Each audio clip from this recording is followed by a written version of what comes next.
Dewo, Dewo, you know that music does it for me all the time. Welcome to another segment of Chism Live. Ekele diri Chineke. Mamano, Ibobolo no no. We thank Chineke for this blessing that we call today.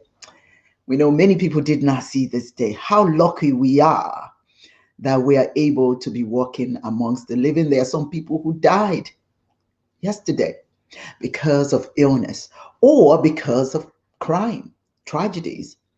But here we are, still exhaling and inhaling and exhaling. Let us give thanks. Chineke Diego. Chineke Diego. Onye si na Chineke adịghị egwu, ọ wụ onye ara. Whenever we see wonderful things happening, give thanks. Chukwu obioma, chi na eke, ọbasi dị n'elu. Oh, whatever you call Chineke is working today. And so let us give thanks.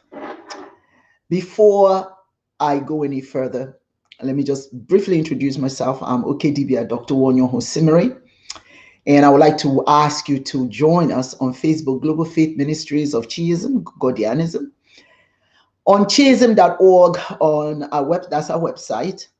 And while you're at our website, we would like you to look into the Onyinye Project. The Onyinye Project is the format, the platform that we use, or the program that we use to help our people.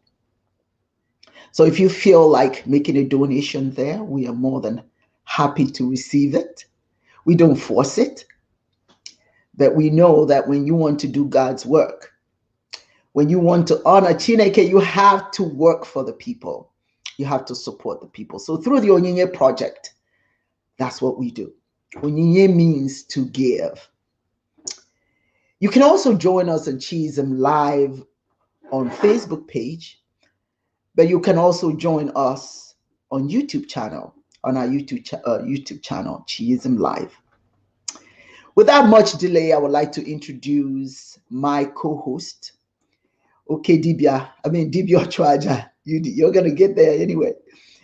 Dibia Ochwaja, UD, Onyoha, UD, Dewo. Dewo, you know, the music you were talking about that was playing. And as soon as the music was playing, I just found myself going. For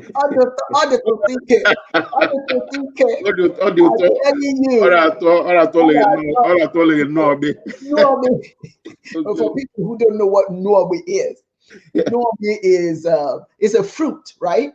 Yeah. It's sweet. It has a salty taste. It's such beautiful music.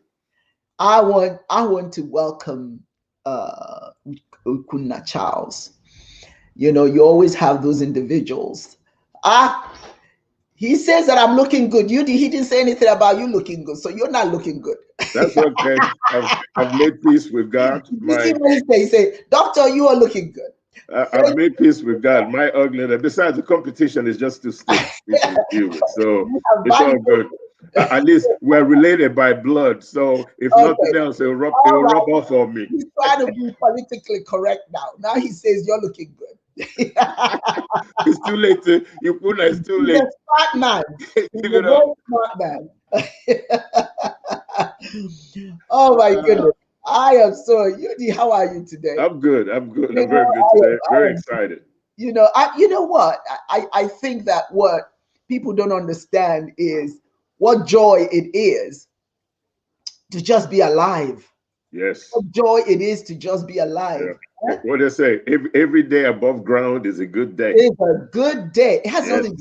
You know why I talk about the fact money is not everything.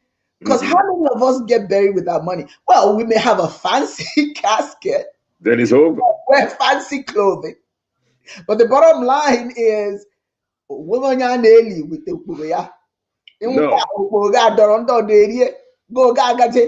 You understand what I'm saying? Any conversation of your funeral only lasts 24 hours. Yeah. After that, the next question is, what did he accomplish? What did she accomplish? What good were you to your fellow human being? What impact did you have, on the community? That's So right. that's what you have to be concerned about, not Yeah. how flamboyant your funeral is. Yes, yes, Yeah. yes, yes. That is so important. Now, I just want to, for those who don't know, Yudi and I are the spiritual leaders of the Global Faith Ministries of Chiism. And in Igbo is Ozi Zuru One. Mm-hmm. What the Global Faith Ministries is. Ozi Zuru Uwa Ono. It is a ministry of Godianism or Godian religion, founded by His Holiness Ezekiel Onyoha, who has now joined the ancestors. There are other ministries throughout Nigeria and even in South Africa, and we have other leaders. Ochoaja Ikenno Simere. And if you go to Nigeria, Ochoaja Ono Onyoha, Ochoaja, Dibi Ochoaja Obi Onyoha. But in other words, these are some of the leaders in all the different, in some of the other ministries of global of Godian religion. So it's important that I say that. While you mention these people, just say something about Mr. Charles Ikuna for a second. You know, Charles Ikuna is one of those young people that makes you, you know what they say, Arigeji ezenile dinono atake. It's not all the teeth in your mouth that you use, you know, to eat. Yeah. If your message is getting to one or two people that are consistent, that have integrity, you know that you're doing something positive because through them, the message goes across to others. The seed has been sown. The seed has been sown, and I am so proud of this young man. He has no idea what's in store for him. We're just buying time before we introduce to him what is in store for him. Because even when I follow him, I see some of the positive things that he says out there. And so that means that that seed is germinated quite well. Yes. And we're very, if I just wanted to mention that to him rather, that we're very proud of him. Very and we're proud proud of all the other individuals that have joined us in over the course of this program. Now, the topic that we're discussing today is religious Africa. Religious Africa is the least competitive. Now, I want to say unequivocally that originally the whole concept of the church, particularly here in the United States, was the gathering place where people were really genuinely caring about each other. It was a time during Jim Crow, during racism and all that, that an environment that gave African people a place to come together and worship. Not only worship, but to support one another. They actually cared. You know that in the past, the pastor actually visited the sick and the poor. They weren't perched, you know, so high that they were disconnected from their congregation. They actually cared. So back then, the church was designed for the community's good. But that's not what's happening anymore. The church has migrated into something totally different, something that's focused on money and not education. Our focus today is in what way are the churches educating our people so that our people can rise from their conditions based on what they are learning? How do you expect to get out of poverty and to develop your community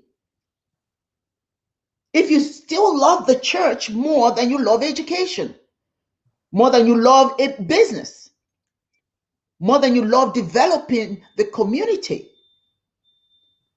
There are poor African communities that have more churches in just one village than you have anywhere else. Ukuna Charles brought this to my attention. Not necessarily that I didn't know about it, but in the sense that I thought this is really something we need to talk about. Okay. So they are becoming very ineffective. The churches are becoming extremely ineffective. And if we have to ask ourselves, for the upward mobility of our people, how can we educate our people in an environment that tells them that they're less than? Many of us complain about the fact that the churches, or not the churches, that the schools don't teach African culture.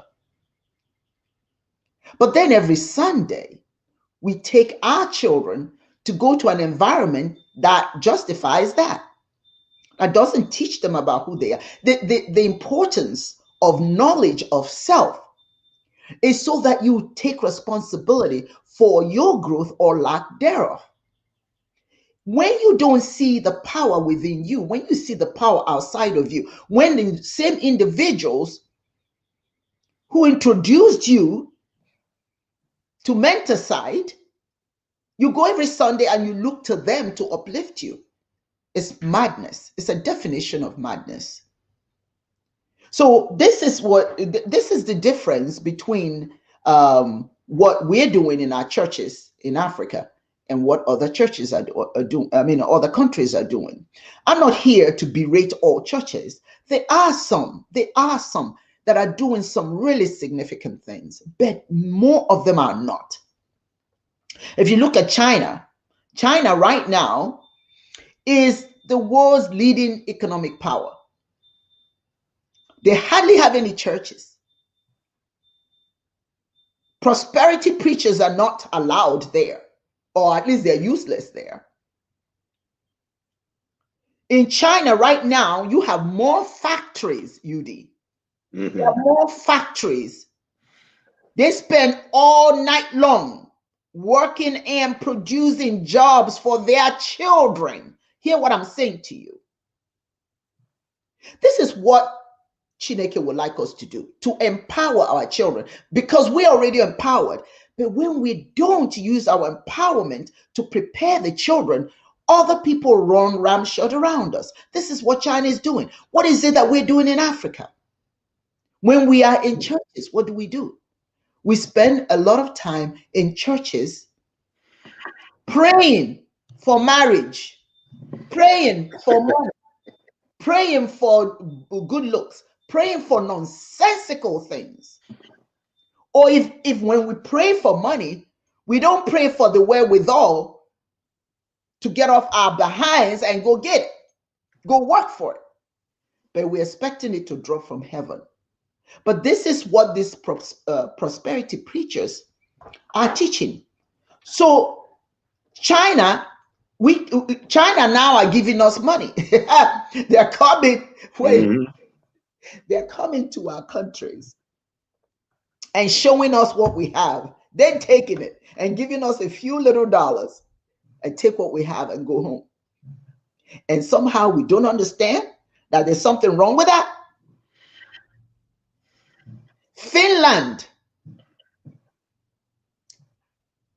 In this world, everybody is aware that the most stabilized economy in the world is in Finland. In all of Finland, you have less churches. Well, you have 20 churches in all of Finland. So to prosper, I would read to prosper does not work in Finland. And we sow in the morning, we sow in the afternoon, we sow at night, and yet we're poor.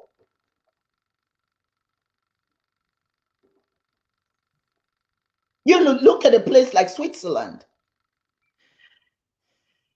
And I was like, oh my God, let's talk about this. Switzerland, next to Finland, is the next prosperous in the whole world. But it has fewer than 30 churches.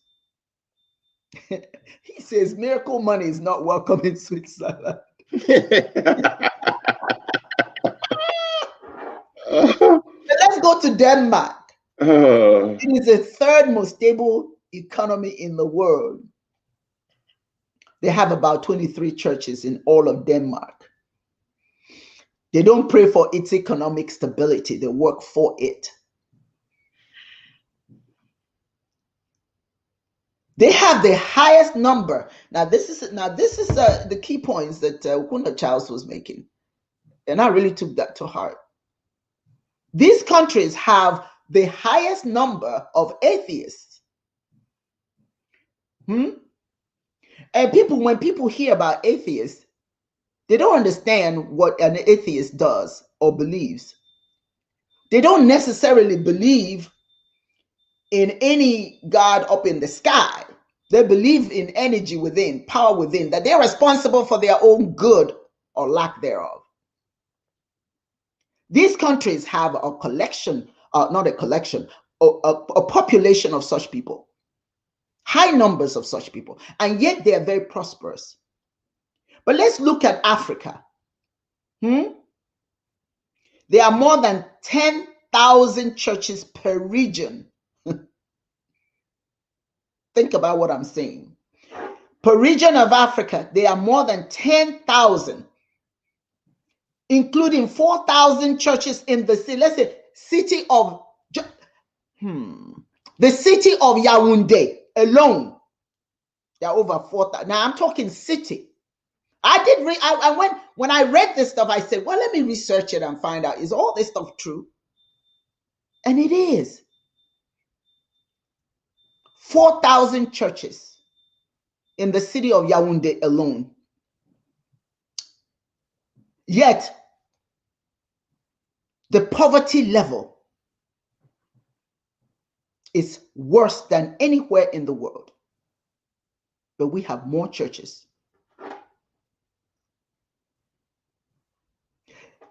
In the city of Abidjan, you have 7,000.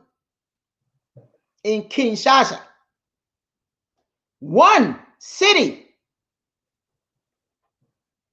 Just the city. So let's talk about what's outside of the city. There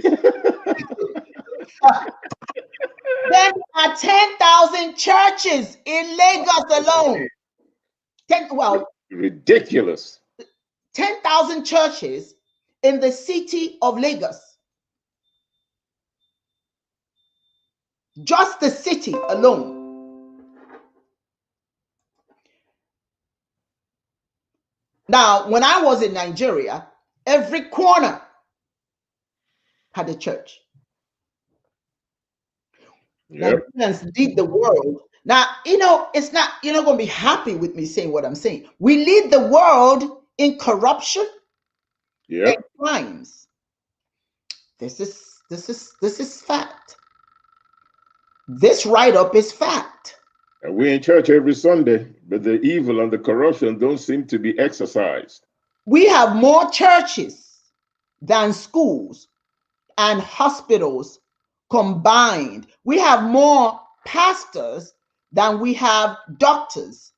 Everybody has been born again, yet crimes are on the increase. This is a very serious article. We are all filled with the Holy Spirit, Holy Ghost, holy this, holy that. But we have low morals, poor morals. Zero morals. So Africa's religiosity does not reflect on the morals that is hoped for in a society. We have become some of the laziest, the most deceitful. It's not a positive thing. I mean, many people will know. I didn't write this. It's just fact. I'm not saying something that many of us don't know. Corrupt, hypocritical, hateful. That's us. With all the Jesus blood that we have sprayed on ourselves. And don't forget Muhammad. And Muhammad and the Holy Spirit of whatever they bring to us.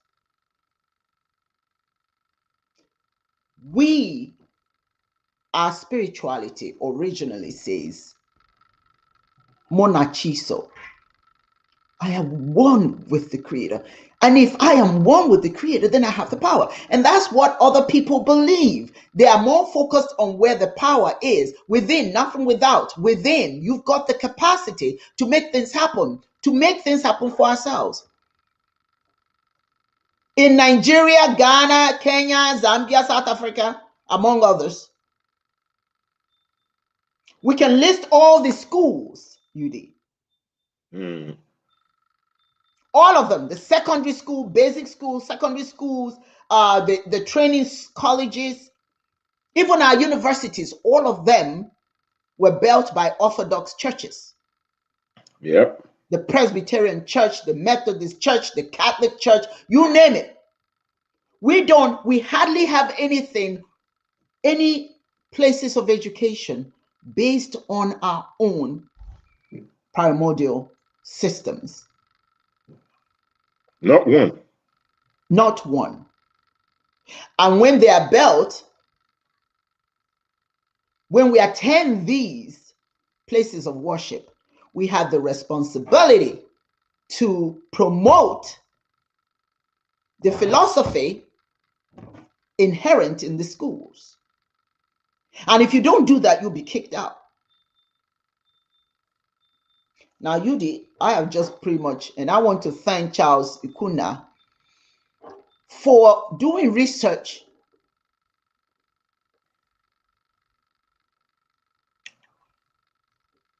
This is the kind of people you need. Yeah. You know, we get all upset. We get all upset.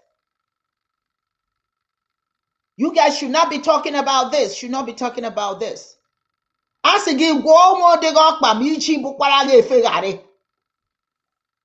you do not discuss, if you do not identify your challenges, your problems fester. You can't sweep it under the rug. If you know what the problem, I'm not saying don't go to church. I'm saying, look, ask, what is your church teaching? How is that bringing us up? We're just deceiving ourselves, as Charles has said here. Oh, we've been deceiving ourselves for a long time. We use church spaces to build churches. That's right, Charles, instead of industry. Yep. At some point, they will Nosferatu and they will welcome. At some point, we're going to wake up. And I believe we will. Sometimes people say, it's too late for us. No. When you wake up in the morning is your, whatever time of the day you wake up, that's your morning. That's your morning, yeah. That's your morning. Charles says, for me, doing a particular thing and expecting different results is insanity. The church thing, seed and tithe isn't working. It's not working because, you cannot talk about what other people are doing to you when you continue to allow it. You can't really blame the church anymore. UD, come on. Well, it's never worked. You know what? I want you to take over now. No, look, it has never worked from the beginning, right? This stuff about paying tithe and all that. I mean, the main reason for it is, number one, to enrich the religious institutions, right? And to give them the resources that he needs to keep you in spiritual bondage or servitude. To that system, you cannot prosper unless you cede part of your money to them. So you grow up thinking that no matter what you do, instead of you taking that money and putting into something that is economically viable for you and your community, you would rather give it to the church. And so the society has been, socialized to think that way. But beyond that, we're an oppressed people as Africans. We've been oppressed for over 400 years. And if you include the Muslims, enslaving Africans, over 40 million of them, we have been oppressed for a very long time. The greatest need of all oppressed people is a process of decolonization in all spheres of human endeavor in the following areas. One is spiritual emancipation, and the other one is political and economic development. Now, these people that go to church every Sunday, tell me what that has to do with spiritual emancipation. Because when they took the chains off your limbs, your legs, and your hands, what they did was they took those chains and then they put it up here. Physically, they left Africa. You are no longer in chains. They stopped the slave trade. They had us all fooled that they are all suddenly, spiritual. They now realize that enslaving people and colonizing a people is terrible.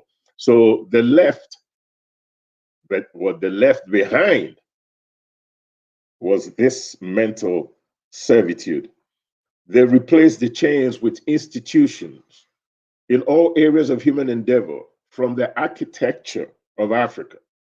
Some of them that were primordial to us were destroyed. From the libraries that contained African languages, like in Cameroon, were destroyed. Our religion were destroyed. Everything about us were destroyed. We were convinced that the first human being on earth was a Jew, 7,000 years old. And we as Black folks believe that humanity is only 7,000 years old. Our God doesn't look like us. We stress the idea that the heaven, this utopia that we all seek, is somewhere else other than here. There is no community in the world that doesn't believe in life after death. All communities, all religions believe in life after death. But for us, the life after death that we now believe in is the life after death of the European, the pearly gates of heaven, somewhere up in the sky. We talk about reincarnation in Africa. They talk about the fact that once you die, you go to heaven, you don't come back over here. Everything that we do on the spiritual level is not primordial to us. We were able to sustain our societies. We were able to govern ourselves. We were able to manage our resources before the European and the Muslim came to our shores to talk about the Bible and the Quran. We have jettisoned all those things out and have replaced it with everything that is foreign to us. The same people and the same ideas that enslaved and colonized us is what we now embrace. Even in Africa, they talk about tribalism, and because it's a tribal, there's a tribal situation in Africa. That's why we can't get ourselves together. That's a bunch of malarkey. That's a bunch of baloney. We had the same tribes before the Europeans came, and somehow we were able to manage ourselves.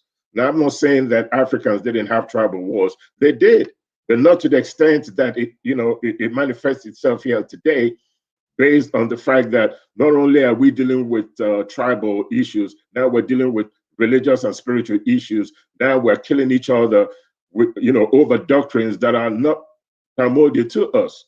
Jesus Christ is not from Ghana. Muhammad did not come from my village in Kuru. He did nothing for me.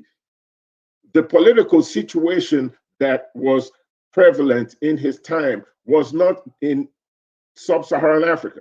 It had nothing to do with me. But through colonization, through the slave trade, everything that is primordial to me has been jettisoned and replaced with something that is foreign to me, that has no lineage, as far as my history is concerned, has nothing to do or emphasize the contributions that we as Africans made to civilized behavior. When we talk about African history, just how far back do we go? Most of the African history that we talk about African history that has to deal with leaders that tried and, successfully to a certain degree emancipate us. But we don't talk about African history 1,000 years ago in our schools and the contributions that we made to civilized behavior. How many African heroes do we know that is 1,000 years old? Most of the heroes that you know are a few hundred years old, some of them less than 100 years old. I'll give you an example. People like Thomas Sankara. In America, we can talk about Martin Luther King. We can talk about the Underground Railroad. That is not what African history is all about. African history is primordial. African history is about science. Our contribution, for example, to mathematics, Lebombo bones, Ishiaka bones. The first mathematical calculation ever recorded in human history was in sub-Saharan Africa, Central Africa, called the Lebombo bones. Who talks about that in our institutions of learning? Nobody talks about that. The only history that we talk about when it comes to Africa, we talk about Mungo Park discovered the Niger when there were people living there already. That is not the history of Africa. When we talk about Africa, we need to talk about Africa and its contributions to civilized behavior in all areas of human endeavor, from kindergarten all the way through university education, so that our people are immersed in their history and understand themselves. That is what spiritual emancipation is all about. Your God has to look like you. You have to have pride within that you are somebody, that you contributed something. You pass it from one generation to the other. When you go to church on Sunday, do they ever talk about African history?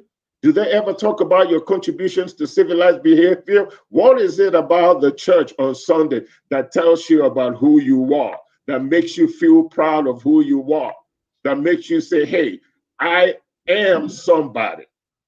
I could change my lot. I could change my community. I could change my destiny. I could control it. Malaysia is the fourth best economy in the world.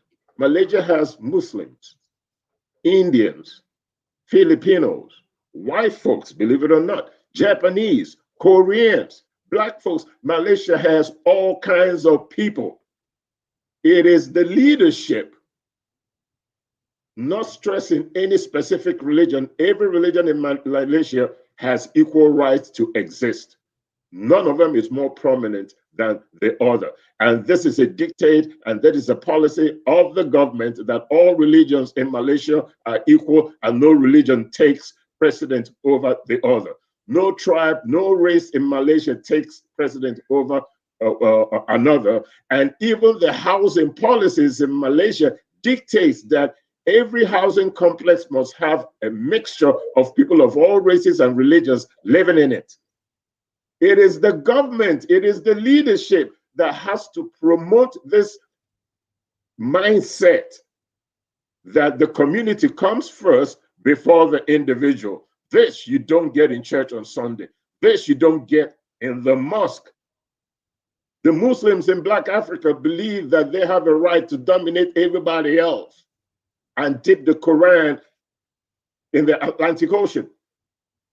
The Christian in Africa is the only person that wants to convince somebody else that their religion and their way of worship is less than, and they must be Christian for them to be able to receive the blessings of the Almighty Chineke. Only these two Abrahamic religions embark on an incessant policy of blood and iron just to convince you or convert you to their own spiritual point of view. As far as they are concerned, you don't have a right to exist as a human being if you're not Muslim, if you're not Christian. And this has seeped into our economic and political processes. You cannot run for political office in Nigeria if you're not Christian, if you're in the South or Southeast. No Muslim can come to the South in Nigeria and run for political office, regardless of how educated he is, regardless of what his goals are, regardless of the fact that he wants to make things better for all Nigerians, but he is disqualified if it is not Christian, because he's trying to run for political office in the South. Vice versa up in the North. Who in their right mind wants to run for governor in Kaduna State if it's Christian? If they don't kill you, they sure will make your life so miserable that the idea of politics just becomes something that you don't even want to associate yourself with. Christianism does not promote self-love in Africa. Neither does Islam. I think sometimes we talk about Christians and how wiped out some of the things that is going on in Africa is, and we don't mention the Muslims enough. But I'm here to tell you that they are both equally culpable. Boko Haram in Nigeria is not a Christian organization. It's Muslim. And what is their goal? Their goal is to bring everybody, to their own point of view, whether you like it or not. And to make it even worse, Boko Haram is killing Muslims. It's not just a Christian and Muslim thing. Boko Haram is killing Muslims too. ISIS up in the Middle East are killing Muslims. This is insanity. The insanity of foreign religion is in Africa is the reason why Africa, when they're going forward, they seem to be walking backwards. Everything, like Fela Ransom Kuti said, is we are moving in reverse. We need to really take a look at our educational system. Think about the fact that leadership is paramount in trying to change the the situation in Africa, in all of Africa.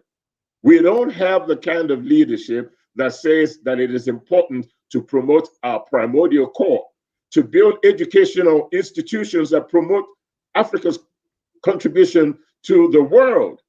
We don't have the kind of a leadership that says that we need to start from point A, which is language. We need to unite people of African ancestry.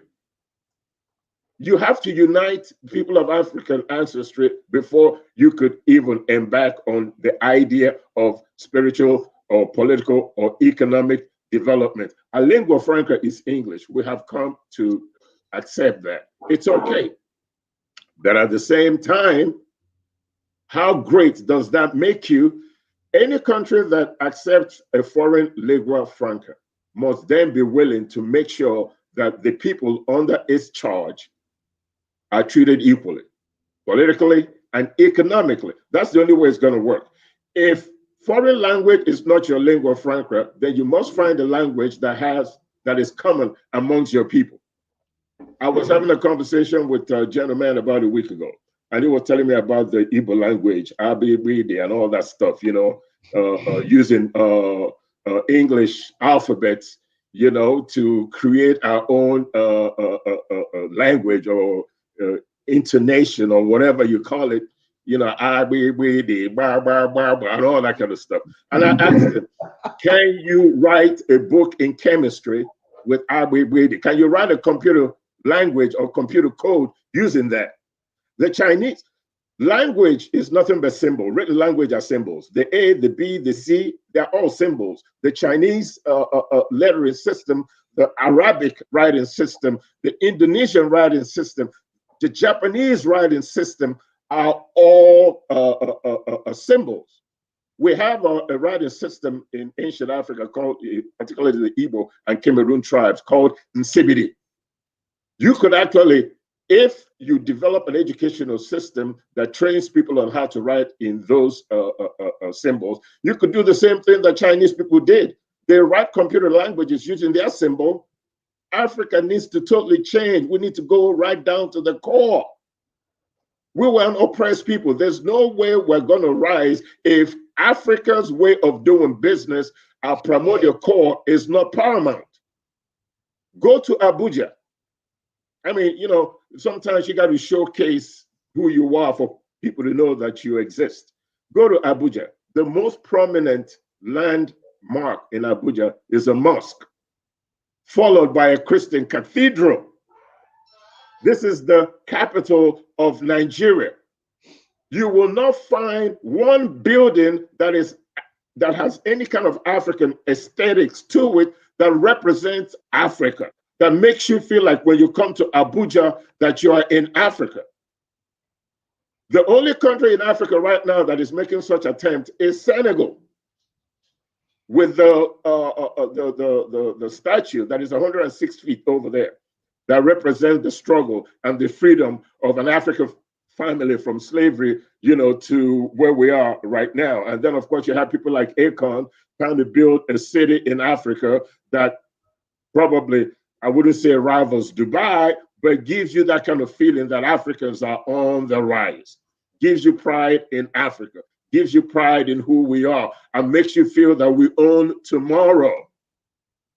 That is not happening in all of Africa except for Senegal right now. The second attempt may be Rwanda, but at least there may not be a whole bunch of buildings and all that represent African aesthetics, but at least Rwandan leadership understands that we can only solve our problems from within.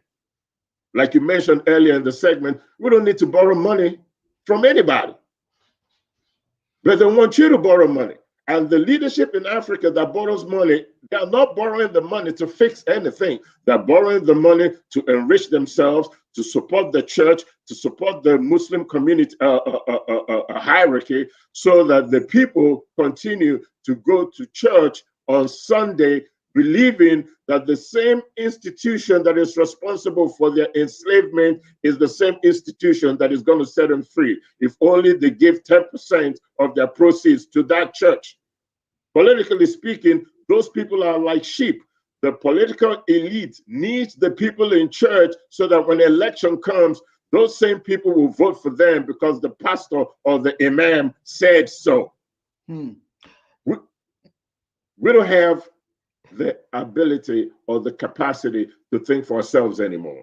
We don't have the leadership that will help us to get there. The only life-saving or the only lifeline that we have right now are programs like Cheerism Live. Are some institutions under the radar that are, talking about where we are right now and what it is that we need to do. Ike Okeonyo has spent over 55 years of his life fighting this battle. We've taken up the mantle and we'll continue to do it. We all have children. At some point, like you mentioned earlier, it's going to come to pass. We have the adorers, we have the Kalenas, we have the Meccas, we have the Charles Ifunas, we have them all. We even have the Charles Lewises that are listening. And hopefully, when we're not here anymore, they will continue this fight to emancipate people of African ancestry, because this is something that has to happen. If we don't do it, we will disappear. Our history will disappear. Everything about us will disappear, and we will continue to be owned by foreign interests in Africa. That is powerful. Here, powerful. Very true. I want to read something that Obianyo wrote. Obi, welcome. Thank you so much for this contribution. And I think you said it a little bit earlier, and that is the politics. Politics plays a very heavy role. And she says that politics is the enabler of religious oppression and enslavement. Bad governance results in deprivation, forcing the populace to seek desperate succor in Syrian religion. They are thus hooked. When you think about the structure, the way it is in Africa, we have religions working with the politics, religious leaders working with the politicians, right? Yep. And the whole objective of some of these politicians is to ensure that they get voted back into office, back into office, right? And so they empower the religious leaders. Political leaders empower the religious leaders to continue, I hate to say it, to oppress the people, to keep people in, not asking questions, and then convincing them that this bad politician is good for them. Yeah. And when you are strapped financially, or when you don't seem to have any hope, when the people cannot count on their politicians to help them, they get sucked into these churches, where they are promised all of this, whatever, after they die, I mean, when you are desperate, for heaven's sake, when you are at the bottom, now, you don't know what to do. So when someone comes along and promises you all of this, after you die, just don't even worry about your condition now. You're going to heaven. You're the magic of religion. Or you're going to, whatever it is the Christian faith is promising, or whatever the Muslim faith is promising, whatever it is they're promising outside of your condition right now, a lot of people get sucked into it. Now, what it is, I feel very strongly that we as a people should do, it's not a matter of don't have churches. Church, it's business. Okay. That's all it is. Business. That's all it is, really. Because a lot of it is based on mythology. So let's be honest about that. But if we are going to have churches, here's my thing. Have a church. Why not? We have a bastion. You know what I'm saying? I'm not saying we shouldn't have a place of gathering. But it is imperative that if you're going to have it, let it be an institution of learning. Do you understand? Institution of learning about what is essential for you as a people to rise from your condition in the world. You know, make it so that if I go to church, I don't leave there just thinking about what's going to happen when I die. I leave there thinking about, okay, this is what recommendations that has been made to me. It is within my power to make this happen. You know, now I got to say this to you. When I was in Michigan, I was featured in Detroit News as one of Michigan's most prominent women. Haha, thank you very much. I remember that. Yeah, I still have the paper. Yeah, and there's some of the people that I met were the wives of Little Caesars, and you know, they're all these top women. And the question that I did ask is, if you look at your business, who is making your business work? Who? See, the rich buy expensive stuff. They're not the ones who really contribute. In America, they don't even pay taxes. Okay. Yeah. It is the poor. They are the ones who not only do they pay taxes, they're the ones who buy things. So if you're rich, and you have to remember those who made you rich. And as a matter of fact, if you go to an organization and you look at the people who are working there, Little Caesars, McDonald's, who is making McDonald's work? Who? It's not the top wigs. It is the little people. The people. Casey doesn't eat at McDonald's.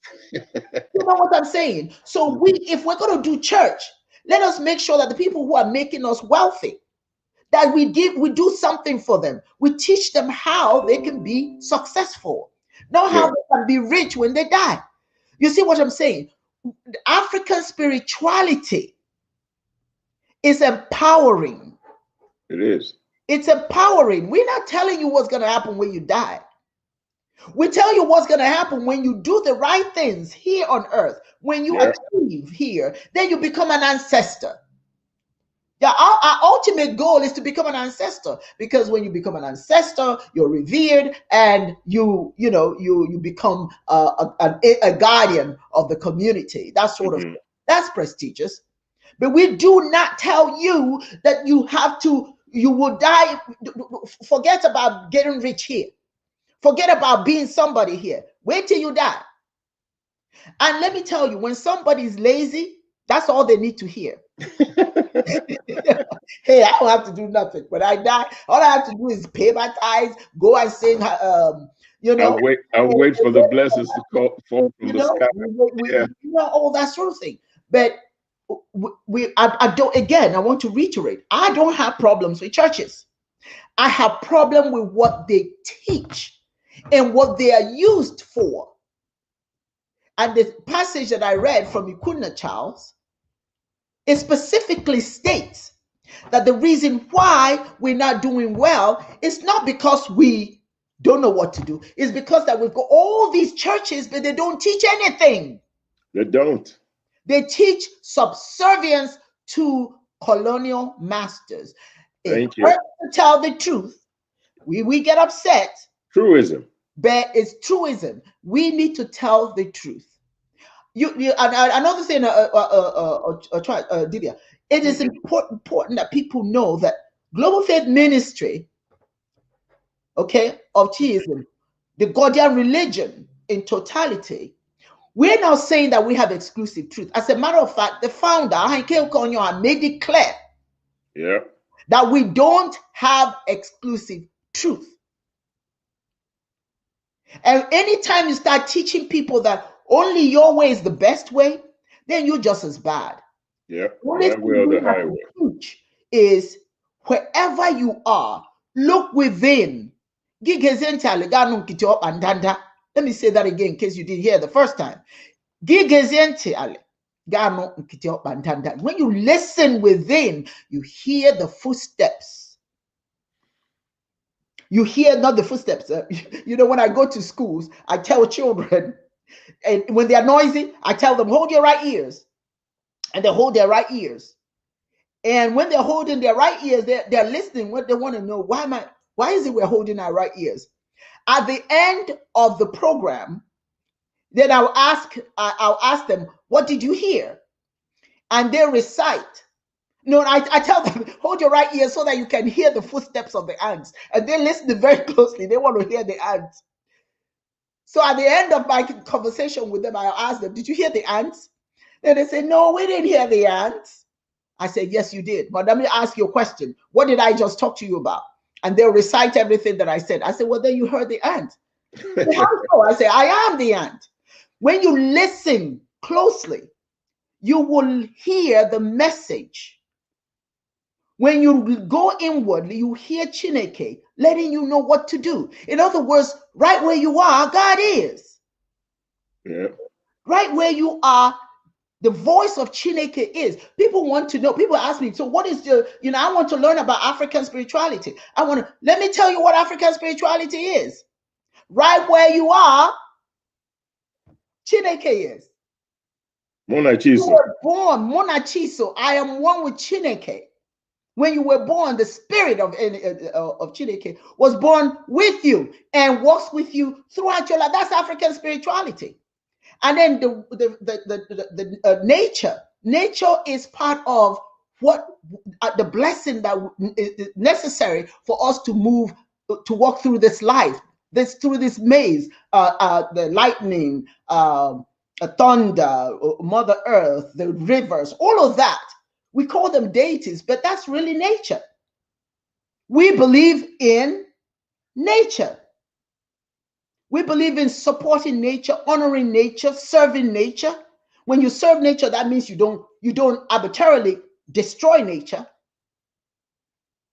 You don't arbitrarily cut down trees that the birds need, or burn up the forest that the animals need. Nature is our blessing. That's African spirituality, honoring nature and accepting and embracing the feminine energy and the male energy of the creator within. We've got everything we need. We do. So African spirituality is different. There's people who talk about different aspects of it, which is okay. That's diversity. But we don't say we have exclusive truth. I can share you what I know about our spirituality. It doesn't mean that you can't go anywhere else and find something else if that's what makes you comfortable. But I'm not going to hate you because of it. But I'm not going to set up a church, a place of worship that tells you that somebody in Israel is more important than you are. I'm not going to teach you that you are less than, that you don't have any heroes that you should worship, or rather you should honor. You know what? That the creator is hanging somewhere, that you cannot reach him or her, whatever it is, the terminology used by these churches, unless you give me money. Why do I need? Why should I give you money when that power is right here? The only reason why you should give money to any church is for them to use it to do good for society, not to find God. You're already there. You're the temple. They will do good for the society with the money if their intention is to maintain this mental colonization, like the Europeans came and built schools and all that to get you on their side. We don't do that. I just want to point something out real quick. We tell somebody else's story, but we have difficulty telling our story. Our story. And then secondly, as far as leadership and business and politics is concerned, this is what I want our audience to understand. Because of lack of economic opportunities in Africa, particularly Nigeria, the church has now become an economic opportunity for citizens that have nothing else to do. That's right. That can't go find a job, that have difficulty starting business, since the population has already been marinated in ignorance. They see this as an opportunity to make money, to exploit this resource in front of them. And what is this resource? Ignorance. That's why you got 10,000 churches in one city. on my street alone in Omaha, you got about 20 of them. Upstairs and downstairs. Upstairs and downstairs. On Sundays, you see them looking like hypnotized minions, zombies. You can't sleep at night. You can't sleep just at walking night. around. And you're saying to yourself, what the heck is going on here? So the reason why you have a lot of religious or churches now is not necessarily because of the fact that they're trying to make you better, to make you spiritually responsible. No, it is the fact that these con men are unable to start a business that is legitimate.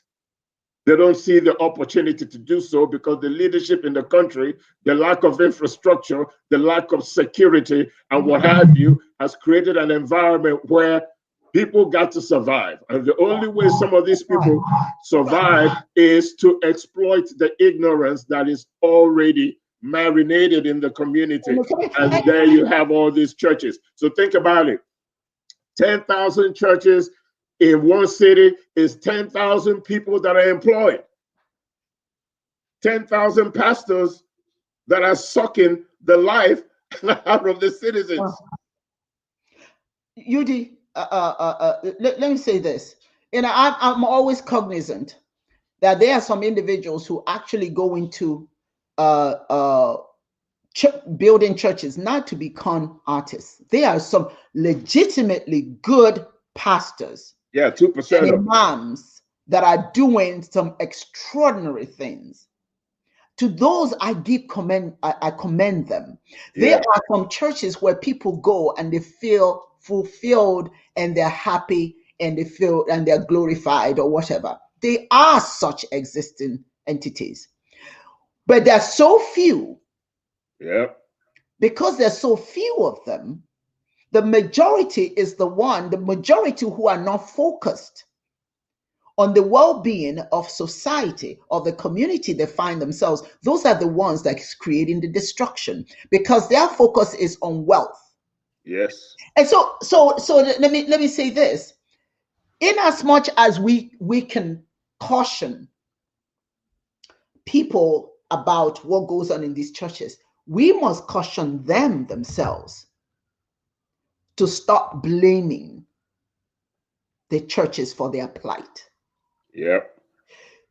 You cannot fuss about anything that you are contributing to.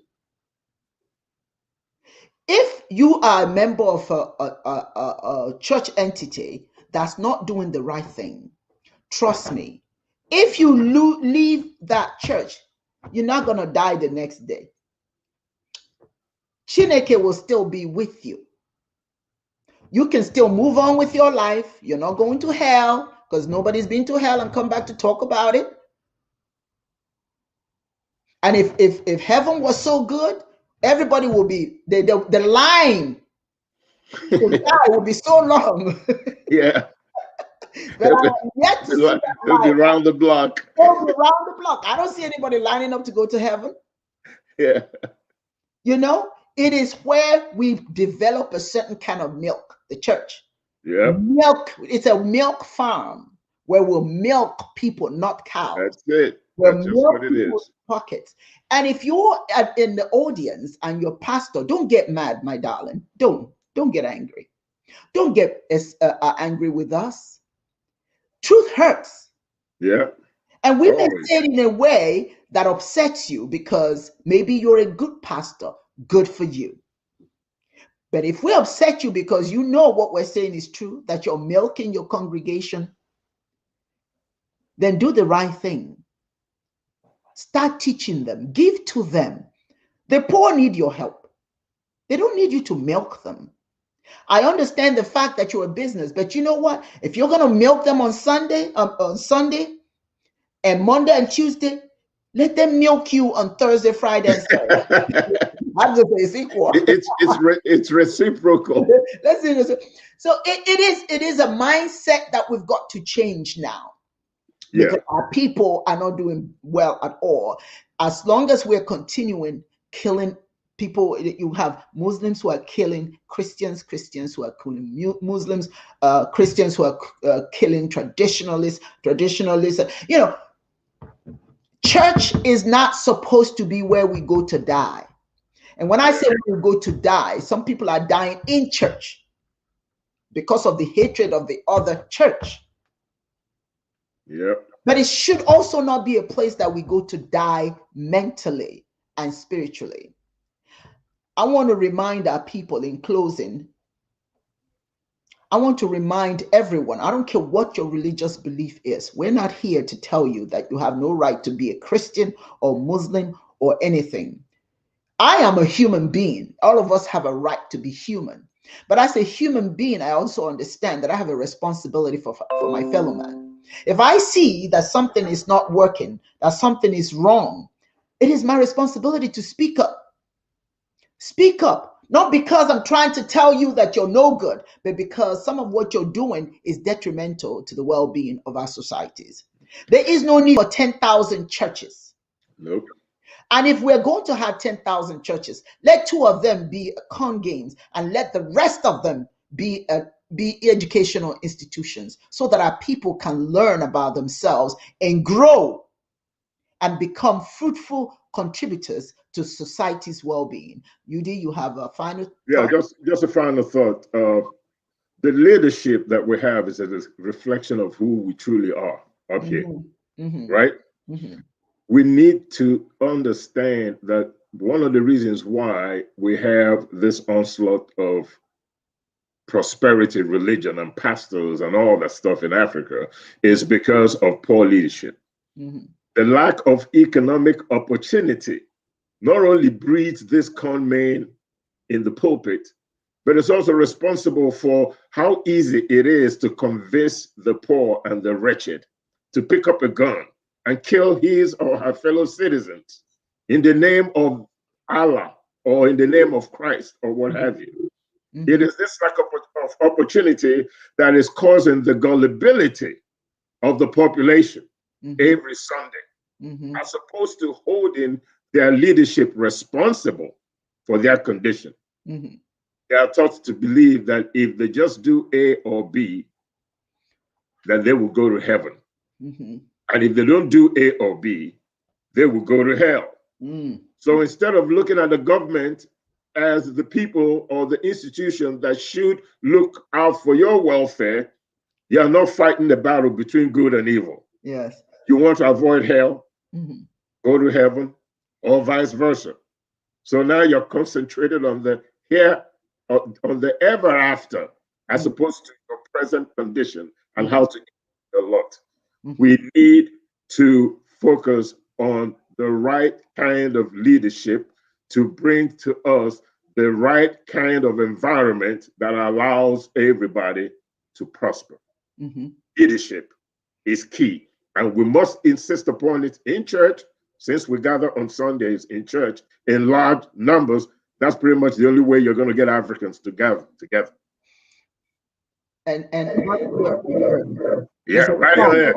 So right since you're gathering there on Sunday, you need to use that opportunity to hold your pastor accountable and to hold the political leaders that use the pastor to get your vote. That's it. Ebadina nso, nso nso, ebadina udo, udo udo, ebadina nso, nso nso, ebe Chineke wuru ụlọ ya. Everywhere is sacred. Yeah. We are all sacred beings. We as African people, we are sacred beings. We're not here to say that all other races are not sacred. That's not the point. We are all sacred. All human beings are sacred. But we need to know that there is no place, as the song said, there is no place that the Creator built a home aside from you, aside from your place. The Chineke is everywhere. In you, on the continent, in your house, in your neighborhood, everywhere. So let us start embracing who we are, honoring who we are, because when we do that, we acknowledge that song, Chineke is everywhere, and it's not me. So thank you so much for joining us. I want to thank Matthew Lewis. Thank you so much. He says, yeah, should say, what did he just say? Should say too often. Fear and religion are okay. You didn't end that sentence, so I'm not sure what what you're trying to say there. But it sounds like you're trying to say that fear and religion are instruments of control. Yeah. Um, let's see. I want to thank Nosferatu. Yes, yes, yes. Thank you for the hand clap. We appreciate that. Ukuna Charles, thank you very much for being here. And thank you for giving us the topic of today, actually. Yeah. It came from his posting, and I really loved it. And also, Adoha, Obi Onyoha, thank you for joining us. I also want to thank, let's see, Ibrahim Adamusaki, Ibrahim Malan. I don't know. I hope I'm saying it properly. Beshi Obateye. I hope I'm saying that correctly. But thank you so much. I can't read everybody, but thank you all for joining us. And we hope that you'll join us again next week on Theism Live. Yeah, guys, here. Yeah, guys, yeah. So They're wonderful. so it is.